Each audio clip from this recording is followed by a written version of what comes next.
સો hi friends, આજનો વિડીયોનો topic છે જેમાં આપણે ગુજકેટ 2025 માટેના જે એક્ઝામ રજિસ્ટ્રેશન માટેના ફોર્મ ચાલુ થયા છે.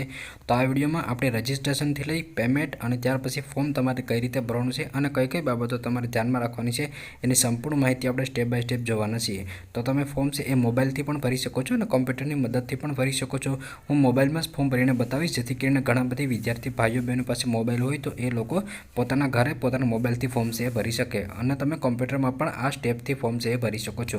તો ગૂગલ ક્રોમ બ્રાઉઝર, જે પણ બ્રાઉઝર તમે યુઝ કરતો હોય એમાં તમે ગુજકેટ 2025 સર્ચ કરશો, તમારી સમક્ષ જે ઓફિશિયલ પહેલી વેબસાઇટ જોવા મળશે એના પર તમારે ક્લિક છે તે કરી દેવાનું રહેશે.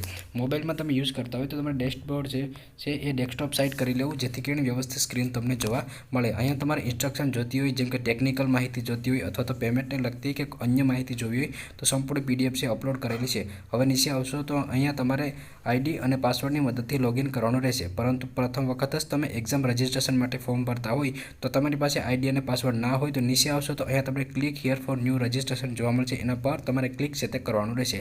એના પર ક્લિક કરશો એટલે આવું તમને પોપઅપ જોવા મળશે, એ તમારે બંધ કરી દેવાનું રહેશે. હવે અહીંયા રજિસ્ટ્રેશનમાં તમારે બેઝિક માહિતી ફિલઅપ કરવાની છે અને ત્યાર પછી તમારે રજિસ્ટ્રેશન છે તે કરવાનું રહેશે. તો હું બેઝિક માહિતી ફિલઅપ કરીને તમને બતાવું, જેથી કરીને તમને ફોર્મ ભરવામાં આસાની રહે. હું જે ડેઇલી અગત્યની અપડેટ હોય એ તમામ અપડેટ ઇન્સ્ટાગ્રામ પેજમાં આપતો હોઉં છું, તો ઇન્સ્ટાગ્રામ પેજમાં ફોલો કરી લેજો, જેથી કરીને ગુજકેટ રિલેટેડ અને જે પણ એડમિશન અને સ્કોલરશિપ રિલેટેડ તમામ અપડેટ છે એ તમને રેગ્યુલર ડેઇલી છે મળતી રહે. તો રજિસ્ટ્રેશનમાં અહીંયા પહેલાં તમારે તમારી સરનેમ એટલે કે તમારી અટક ફિલઅપ કરવાની છે. ત્યાર પછી સ્ટુડન્ટનું એટલે વિદ્યાર્થીનું નામ ફિલઅપ કરવાનું છે. ત્યારબાદ તમારે જે પણ પિતાનું નામ હોય એ ગાર્ડિયન લખેલું છે ત્યાં તમે પિતાનું નામ છે એ ફિલઅપ કરશો.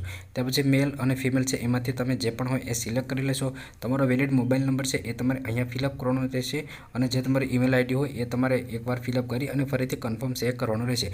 મોબાઈલ નંબર અને ઈમેલ આઈડી છે એ તમારે વ્યવસ્થિત ફિલઅપ કરવું, જેથી કરીને જ્યારે તમારું ગુજકેટ એક્ઝામ માટેનું એડમિટ કાર્ડ અથવા તો અન્ય કોઈપણ માહિતી આવે તો તમને ટેક્સ્ટ મેસેજ દ્વારા કે નોટિફિકેશન દ્વારા તમને માહિતી છે મળી રહે.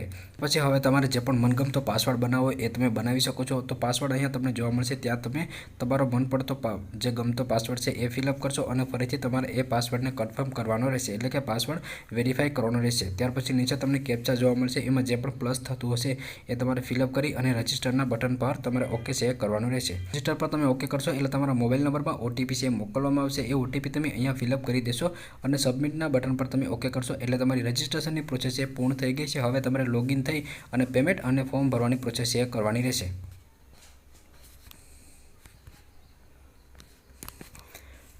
તો તમારું સક્સેસફુલી રજિસ્ટ્રેશન થઈ જશે. ત્યાર પછી અહીંયા તમારું ઈમેલ આઈડી અથવા તમારો મોબાઈલ નંબર, નીચે જે પણ તમે પાસવર્ડ બનાવ્યો છે એ પાસવર્ડ અને નીચે જે પણ કેપ્ચા છે એ ફિલઅપ કરી અને લોગિનના બટન પર તમારે ઓકે છે કરવાનું રહેશે. લોગિન થઈ ગયા પછી જે પણ ડેશબોર્ડ છે એ તમને કંઈ આ પ્રકારનું જોવા મળશે. હવે પહેલાં તમારે પેમેન્ટ કરવાનું છે અને ત્યાર પછી તમે ઓનલાઈન એપ્લિકેશન છે તે કરી શકો છો. તો પેમેન્ટ કરવા માટે અહીંયા તમને પેમેન્ટનો ઓપ્શન જોવા મળશે, એના પર તમારે ક્લિક છે તે કરવાનું રહેશે. પેમેન્ટના ઓપ્શન પર ક્લિક કરશો એટલે અહીંયા તમને 350 રૂપિયા પેમેન્ટ છે એ કરવાનું કહેશે. તો 350 રૂપિયાની રાઈટ સાઈડમાં તમને પે નાવનું બટન જોવા મળશે, એના પર તમારે ક્લિક છે તે કરવાનું રહેશે. એના પર ક્લિક કર્યા પછી હવે તમારે પેમેન્ટ માટેનું માધ્યમ છે એ ખોલી જશે. અહીંયા તમે debit card, credit card, internet banking વગેરેની માધ્યમથી પેમેન્ટ છે કરી શકો છો. તો અહીંયા તમારે જે પણ ડેબિટ કાર્ડ, ક્રેડિટ કાર્ડ હોય એની કાર્ડ નંબર, ત્યાર પછી કાર્ડ હોલ્ડરનું નામ, એક્સપાયર ડેટ, વેલિડ થ્રુ હોય વર્ષ અને જે પણ તમારો સીવીવી હોય એ માહિતી ફિલઅપ કરી અને ત્યાર પછી પે નાવના બટન પર તમે ક્લિક કરશો એટલે તમારું પેમેન્ટ છે એ સક્સેસફુલી થઈ જશે.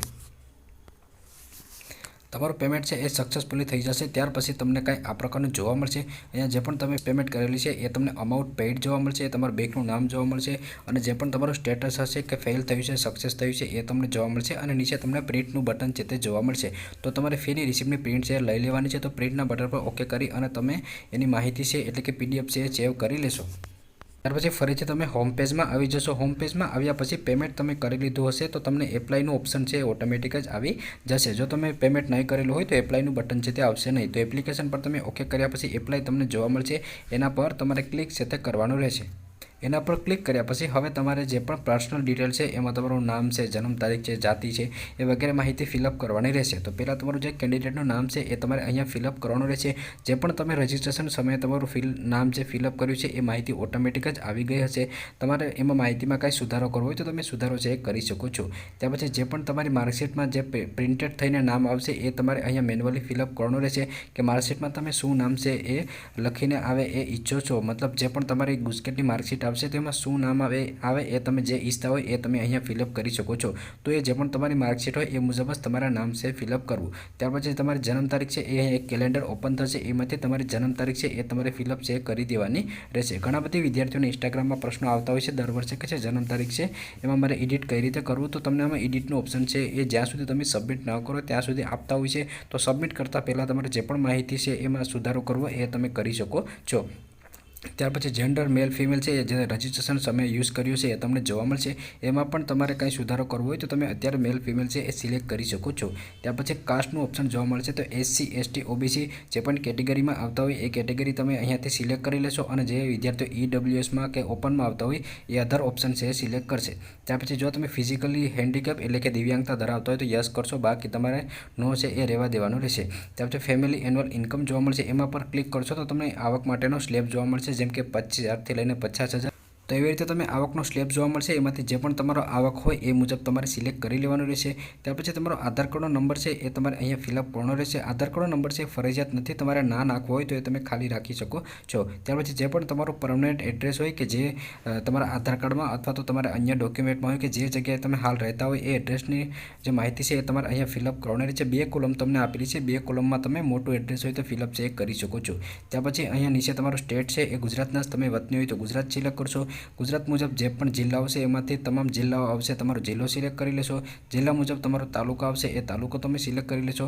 અને તમે ગ્રામ્ય વિસ્તારમાંથી હોય, ગામડા વિસ્તારમાંથી, તો તમારું ગામનું નામ તાલુકા મુજબ આવશે, એમાંથી તમારું ગામનું નામ છે એ તમે સિલેક્ટ કરી લેશો। ત્યાર પછી જે પણ વેલિડ પિનકોડ નંબર હોય એ તમે અહીંયા ફિલઅપ કરશો। તમારો ઈમેલ આઈડી અને મોબાઈલ નંબર જે તમે રજિસ્ટ્રેશન સમયે નાખ્યા હશે એ તમને ઓટોમેટિક જ જોવા મળશે। ત્યાર પછી લેન્ડલાઇન નંબર છે એ હોય તો નાખી શકો છો, બાકી એ ફરજિયાત નથી। ત્યાર પછી નીચે હવે તમારે એક્ઝામની માહિતી નાખવાની રહેશે। તો એક્ઝામની માહિતી છે એમાં તમને બોર્ડ કોડ પહેલાં જોવા મળશે, બોર્ડ કોડ છે એ તમે એના પર ઓકે કરશો એટલે અહીંયા તમામ બોર્ડ છે એ ખુલી જશે। તો જે પણ વિદ્યાર્થીઓ ગુજરાત બોર્ડના વિદ્યાર્થીઓ હોય એને એક પહેલું છે એ જ ઓપ્શન આવશે। તો ગુજરાત બોર્ડના તમામ વિદ્યાર્થીઓને એક નંબર છે સિલેક્ટ કરી લેવાનો રહેશે। જો કોઈ અધર સ્ટેટના વિદ્યાર્થીઓ હોય ને અધર બોર્ડ લાગુ પડતો હોય અને ગુજરાતમાં એ લોકો એન્જિનિયરિંગમાં અને ફાર્મસીમાં એડમિશન લેવા માંગતા હોય, ગુસ્કેટની એક્ઝામ આપવા માંગતા હોય તો એ જે પણ સ્ટેટના હોય એમાંથી સિલેક્ટ કરી શકે છે, પરંતુ ગુજરાતના બોર્ડ વિદ્યાર્થીઓને ફરજિયાતપણે 01 છે તે આવશે। બોર્ડ તમે સિલેક્ટ કરી લેશો। ત્યાર પછી ધોરણ 12 એક્ઝામ એપિયરિંગ યર, તો આ વર્ષે તમે એટલે કે 2025માં તમે એક્ઝામ આપવાના છો તો અહીંયા તમને પ્લીઝ સિલેક્ટ જોવા મળશે, એના પર ઓકે કરશો। ઓકે કર્યા પછી ત્યાંથી તમારે 2025 છે સિલેક્ટ કરી લેવાનું રહેશે। તમે 2025 છે એ સિલેક્ટ કરી લેશો। ત્યાર પછી નીચે તમને એક માહિતી જોવા મળશે કે વર્ષ 2025ના નિયમિત વિદ્યાર્થીઓ પાસે જો તેમનો ધોરણ 12ની પરીક્ષાનો અરજી નંબર ના હોય તો અહીં ક્લિક કરો, એના પર ક્લિક કરી અને તમે અરજી નંબર છે મેળવી શકો છો।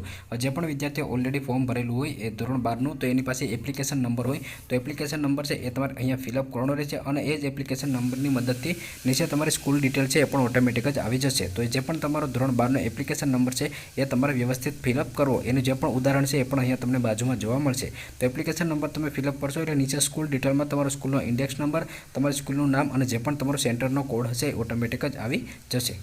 એ આવી જાય ત્યાર પછી નીચે અહીંયા ગ્રુપનું ઓપ્શન તમને જોવા મળશે। તો તમારે એ ગ્રુપ છે એટલે કે PCM છે, બી ગ્રુપ છે એટલે કે PCB છે, અથવા તો તમારે બંને એટલે કે AB હોય તો એમાંથી ગ્રુપ તમારે સિલેક્ટ કરી લેવાનું રહેશે। ત્યાર પછી તમે કઈ લેંગ્વેજમાં એક્ઝામ દેવા માંગો છો એટલે કે મીડિયમનો ઓપ્શન પૂછશે તો અહીંયા તમને પ્લીઝ સિલેક્ટ જોવા મળશે, એના પર તમે ટચ કરશો। એના પર તમે ટચ કરશો એટલે અહીંયા તમને 3 લેંગ્વેજ જોવા મળશે, ગુજરાતી, ઇંગ્લિશ અને હિન્દી। તમે જે પણ લેંગ્વેજમાં એક્ઝામ આપવા માંગતા હોય એ તમારે સિલેક્ટ કરવાનું રહેશે। ત્યાર પછી નીચે તમારી સ્કૂલ ડિટેલ હશે, તો પહેલાં તમે જે એક્ઝામ એપ્લિકેશન નંબર નાખ્યો હશે એ મુજબ અહીંયા ઓટોમેટિક જ સંપૂર્ણ માહિતી છે આવી જશે।